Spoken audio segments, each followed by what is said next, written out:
News 16 Kerala. വിദേശത്തു നിന്നെത്തുന്ന ഹജ്ജ് തീർത്ഥാടകർക്കായി digital ID പുറത്തിറക്കി. വിദേശത്ത് നിന്നെത്തുന്ന ഹജ്ജ് തീർത്ഥാടകർക്കായി സൗദി ആഭ്യന്തര മന്ത്രാലയം ഡിജിറ്റൽ ID സേവനം ആരംഭിച്ചു. സൗദി പ്രസ് ഏജൻസിയാണ് ഇക്കാര്യം റിപ്പോർട്ട് ചെയ്തത്. ഹജ്ജ് വിസയിൽ വിദേശത്ത് നിന്നെത്തുന്ന തീർത്ഥാടകർക്കാണ് ഇത്തരം ഡിജിറ്റൽ ID നൽകുന്നത്.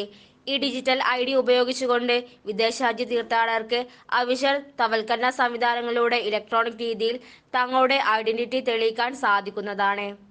സൗദി വിഷൻ 2030 പ്രകാരം ഡിജിറ്റൽ സേവനങ്ങളിലേക്ക് മാറുന്ന നയത്തിന്റെ ഭാഗമായാണ് ഈ ഡിജിറ്റൽ ID നടപ്പിലാക്കുന്നത്. സൗദി വിദേശകാര്യ മന്ത്രാലയം, ഹജ്ജ് ഉംറ മന്ത്രാലയം, Saudi data and artificial intelligence authority എന്നിവരുമായി ചേർന്നാണ് ഈ ഡിജിറ്റൽ ID ഒരുക്കിയിരിക്കുന്നത്. News 16 news desk. പക്ഷമില്ല, വിവേചനമില്ല. നേരിനൊപ്പം, നാടിനൊപ്പം, നാട്ടുകാർക്കൊപ്പം. News 16 Kerala channel.